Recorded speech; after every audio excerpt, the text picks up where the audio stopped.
Ladies and gentlemen, hello. What a wonderful day it is, right? Well, first of all, let me express gratitude to God who's given us blessed and health of today. Om Swastiastu, Assalamualaikum warahmatullahi wabarakatuh, Salam Namo Buddhaya. Secondly, on this special occasion, we would like to say thank you to Miss Putu Indah Rahmawati as our lecturer for financial management subject, who's given us the chance to deliver our materials. Today, we are going to deliver our materials in a video presentation that is an interesting topic that we will talk about, which is Rich Dad and Poor Dad by Robert Kiyosaki.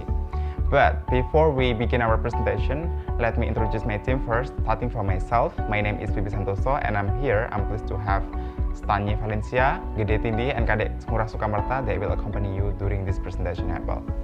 So, without further ado, I'm going to start this presentation from the first chapters. Well, ladies and gentlemen, the story of Robert Kiyosaki and Mike starts in 1956 in Hawaii when both boys were 9 years old. Their first get-rich scheme was a counterfeit nickel-making company. Their plan was spoiled by Mike's dad, who informed them about their illegal activity. After that day, they dedicate their free time to learning about economic and financial from Mike's dad, which is Rich Dad. You know, Rich Dad is a dad who has no higher education, but is able to set up so many businesses because he deeply cares about money. For him, money is a power. The lesson Rich Dad made the boys experience was hardship from the rat race. He's able to achieve this by making the boys work in one of his groceries from 3 hours for 10 cents an hour pay. Within a few weeks, Robert Kiyosaki, tired of being exploited for laborers, demanded that he receive a pay raise. But instead,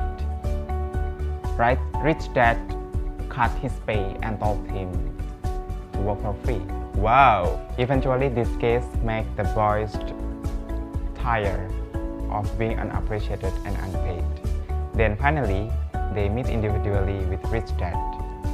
In their meeting with Rich Dad, Rich Dad apologized for the lack of pay, but he offered them either of the moral of lesson or pay raise. But the boys chose to learn the moral of the lesson, while Rich Dad offered them pay raise. He started at 25 cents, $1, even $5 for an hour wage. But they still remain with their strong decision to choose to learn the moral of the lesson. The lesson is to get out from the rat race.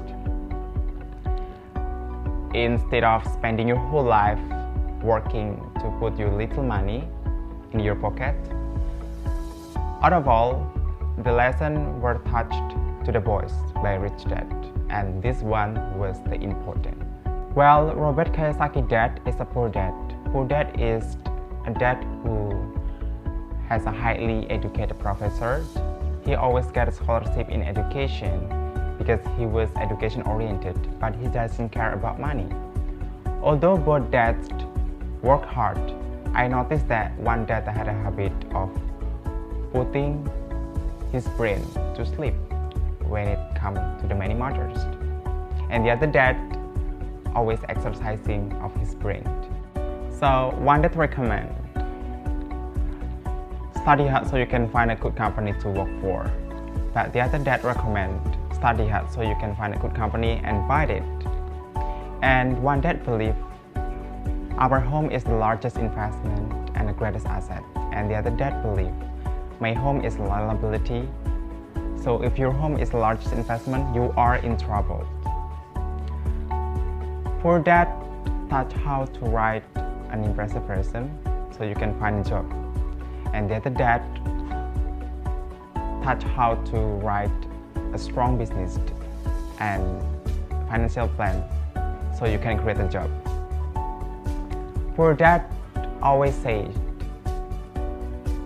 I can't afford it. But the other dad always said, how can I afford it? Not because we have to buy what we want, but rather making our mind work and doesn't stop there. Rich dad doesn't work for money, but he really makes money. There are two different perceptions between rich dad and a poor dad. Poor dad always said, if you are dealing with money, don't take risks. Work to get paid and your money. And the other dad always said, learn to take risk or manage risk. Be financially independent and invest your money. I remember rich dad message to the boys. The first one is working for learning. Yes, we should, because the most important lesson is how we can use time and mind to build a personal wealth. And the second is, rich people don't work for money, but rather make money work for them. I think that's all about my presentation. The next presentation will be continued by Stanya Valencia. Stanya Valencia, the time is yours. Listen to why did financial problem? The main reason is because they did not teach him in public schools. The striking difference between the rich and the poor is the current education system. The system trains people to be good workers and not to be entrepreneurs. The only system at school also failed to meet the needs of young people for the financial foundation of the rich to develop their wealth. Now the opposition and use this knowledge gap to building a great asset column in an agate of instantial millionaire. It's not a matter of how much money you can get, but how much you can save and how many generations you can financial. Step to get out of the rat race. 1. Know the difference between asset and liabilities. Aset, liability, real estate, kredit rumah yang ditempati ke bank, saham atau reksadana, kredit konsumsi ke bank, intellectually property, credit card. The power of high daily expenses, the middle class buy liabilities that they think are asset atau horse or car, and the rich building a strong foundation of asset to generation income. The middle class find itself in a constant financial struggle. Their main income is salary. They hike the salary. They hike their tax. Expenditure also increasing with increases in their calories, so that their rat race is suitable for the their home as a main asset rather than investing in asset to generation income. The rich get richer because they continue to accumulation asset and invest to generate income that will exceed their own expense. Reason why your home is not an asset but a liability. 1. People work their whole life to pay for home loans. Expenses. 2. Expenses for home maintenance and environmental costs called PLNPAM. 3. The house takes in itself. 4. The value of the house instead and they can be different. 5. In that of making money from the house, instead you spend money to pay installment and care for the house. Your losses include 1. Time, which you can actually use to build the value of your other asset. 2. Capital, which you can invest instead of paying for your home expense, maintenance, environmental costs, etc. Education, that will make you a sophisticated investor. Rich dad, at which if you want to buy a house the first time, you should have cash flow from your asset. Where did asset generate money or cash flow which will be used to be paid for the house of buy. Explain of actually asset area. Apartment for rent, real estate business that not need your experience, present your right manager. The average time needed to hold your asset before they are sold to get a higher value is 1 year. Search of confidential that are adjusting start and small combination are ongoing investment. But mutual fund bonds, mutual funds. 7 years, 1 real estate, 2 notes, 3 units from intellectually property, 4 something valuable generation income or interest. Summary, the key step to exit rat race. Want to know the difference between asset liabilities to contracts of your ongoing asset that produce. 3. Focus on maintaining liability and expenses at the minimum level. 4. Think about having your own business experience. Thank you. Good morning everyone. So today I'm gonna be presenting about 4 foundation financial literacy atau 4 fondasi agar kita bisa melek secara finansial. Jadi fondasi yang pertama yaitu difference between asset and liability. Pemahaman antara perbedaan mengenai aset dan liabilitas ini penting untuk kita ketahui agar kita tidak manage keuangan kita. Singkatnya, aset adalah sesuatu yang bisa memberikan pemasukan atau pendapatan kepada kita, sedangkan liabilitas adalah sesuatu yang mengeluarkan atau menghabiskan uang kita. Terkadang kita salah memahami perbedaan antara aset dan liabilitas ini. Misalnya ketika kita membeli handphone baru atau sepeda motor baru, kita menganggap itu adalah sebuah aset, padahal itu adalah sebuah liabilitas. Fondasi yang kedua adalah cash flow dan capital gain. Perlunya pemahaman antara cash flow dan capital gain ini, di mana cash flow adalah arus kas, yaitu alur pendapatan dan pengeluaran. Di mana cash flow yang baik itu adalah pendapatan lebih besar daripada pengeluaran. Sedangkan capital gain adalah selisih antara harga jual dan harga beli atau profit yang kita dapatkan. Yang fondasi yang ketiga adalah menggunakan hutang untuk meraih kekayaan. Terkadang persepsi masyarakat umum menganggap bahwa hutang itu adalah sesuatu yang buruk. Tetapi hutang itu ada dua, yaitu hutang baik dan hutang yang buruk.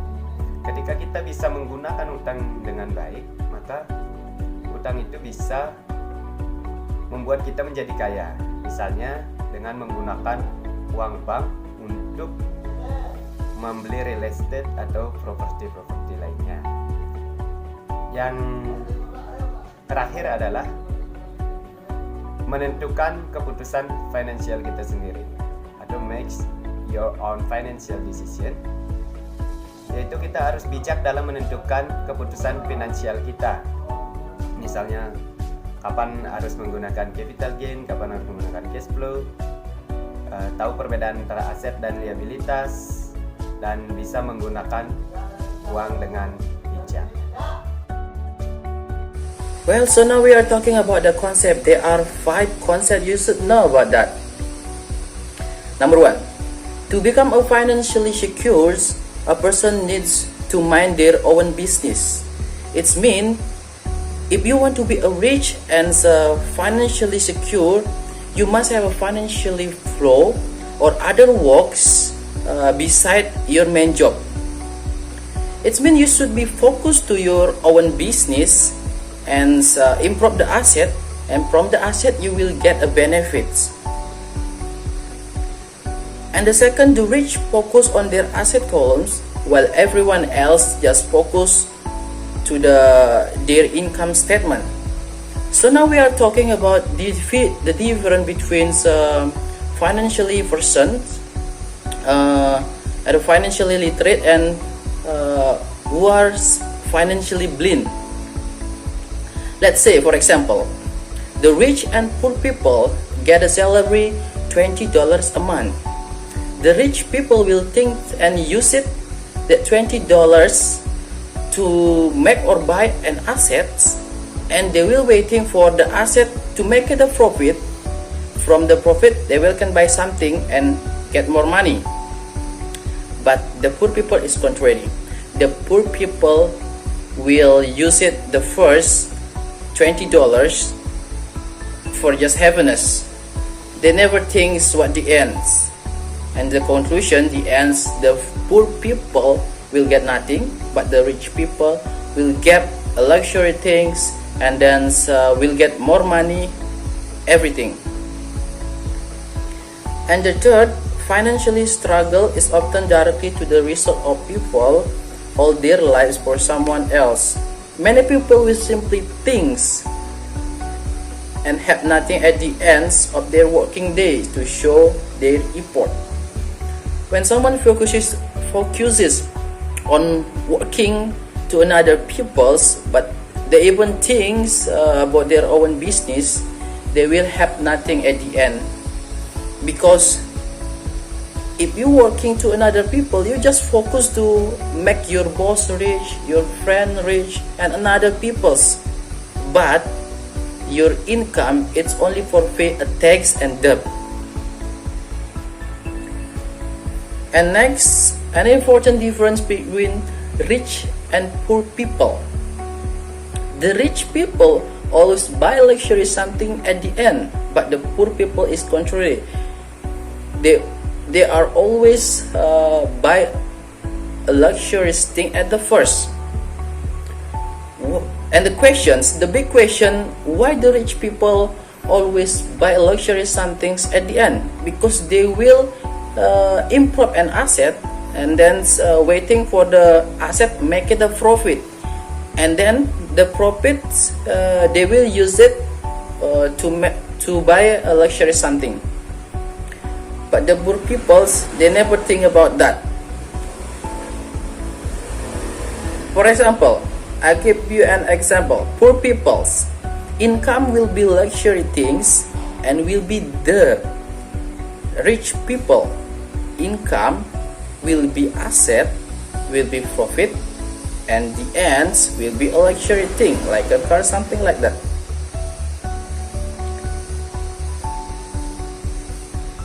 And then the last, the poor and middle people buy a luxuries with own sweat, bloods, and family legacy. They even never think about how to improve an asset, how to make it a profit, how to get much money from that, because they only just think how to spend all the family legacy. We are moved to the next slide.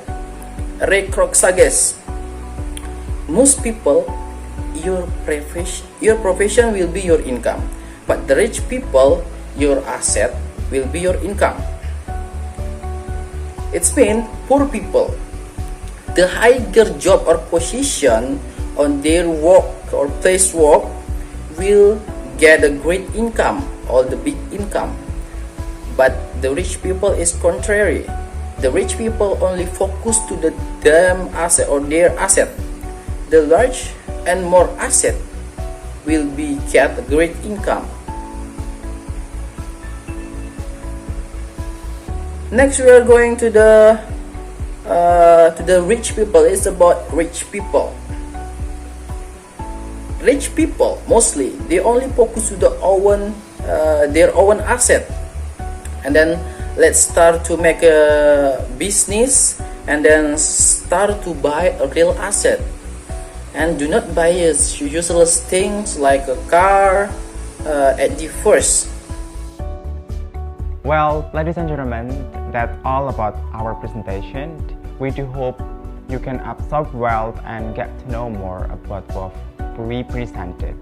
So I can tell you the most important and strong point, as Robert Kiyosaki once said, the only different things between a rich dad and a poor dad is how they use their time. So use your time well, don't waste your time, and invest your time for the better tomorrow. Thank you for your attention. Always stay safe, healthy, and have a blessed day. Thank you.